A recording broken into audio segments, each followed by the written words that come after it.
সিদ্দিক আকবর তিনি একদিন খাবার খাচ্ছিলেন, আবু জাহেল সবাইকে উল্টাপাল্টা বলা শুরু করলেন। কাবা শরীফের মধ্যে স্ট্যাচু মূর্তি ছিল, বলতেছে এই মক্কার কোরাইশ বংশধররা সবাই শুনো, মুহাম্মদ আরবি এসে বলতেছে আমাদের মূর্তি, আমাদের খোদার নাকি কোনো ক্ষমতা নেই, সে নাকি কিছু দিতে পারবে না, আমাদের মূর্তিকে ভাঙার পরিকল্পনা চলছে, তোমরা কই?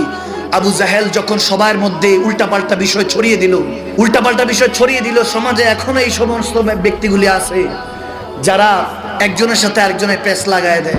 ওই জামানে আবু জাহেল, এরা হলো আবু জাহেলের উত্তরসূরি, আর যারা প্যাচ খুলে দেয় তারা বুঝবেন আবু বকরের উত্তরসূরি, ঠিক না?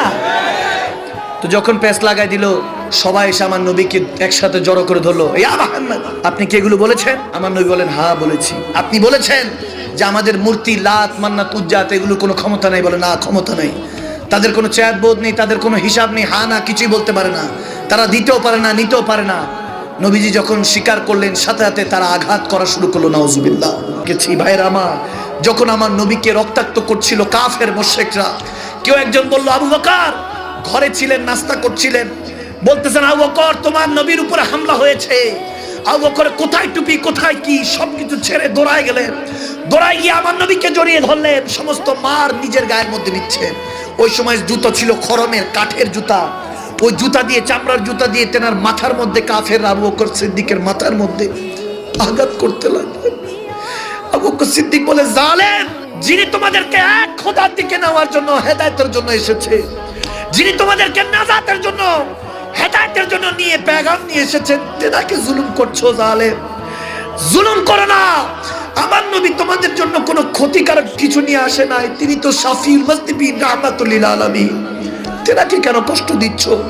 আবু বকর সিদ্দিককে রক্তাক্ত করা হয়েছিল, তিনি এমন অবস্থা হয়েছে মাথার মধ্যে বাড়ি পড়তে পড়তে চুল সহ গোশতের চামড়া সহ উঠে এসেছিল, রক্ত, হেলমেট ভেঙে রক্ত টপ টপ করে পড়ছে। আমার নবী বলে, আবু বকর সরে যাও, তারা আমাকে আঘাত করছে, তুমি কেন এরকম করছো? সেদিন হয়তো বা সিদ্দিক আকবর বলতেছেন, ইয়া রাসূলুল্লাহ, আপনাকে না যদি বাঁচাই কাকে বাঁচাবো?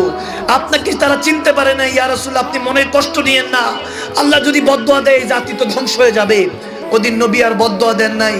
কিছুক্ষণ পরে যখন সবাই চলে গেল, সিদ্দিক আকবর বেহুশ হয়ে গেলেন, রক্ত পড়তে পড়তে। তেনার রক্ত যখন মুছতেছিল, এভাবে মুছতেছিল, তেনার মেয়ে উম্মে সালমা বলতেছেন যে আমার বাবার যখন রক্ত মুছতেছিলাম, তখন ওই অবস্থায় এমন অবস্থা হয়েছে, আমার বাবা জান যতবার জুবান খুলেছে শুধু একটা কথাই বলতেছে, জালিম, হ্যাঁ জালিমরা আমার নবীকে কষ্ট দিস না, আমার নবীকে কষ্ট দিস না। আরে সেই জামানায় কাফের আমার নবীকে জাহিরিয়ান কষ্ট দিয়েছে, আর আমরা উম্মতটা এখন বেনামাজি হয়ে নবীকে বাতিনি ভাবে কষ্ট দিচ্ছি।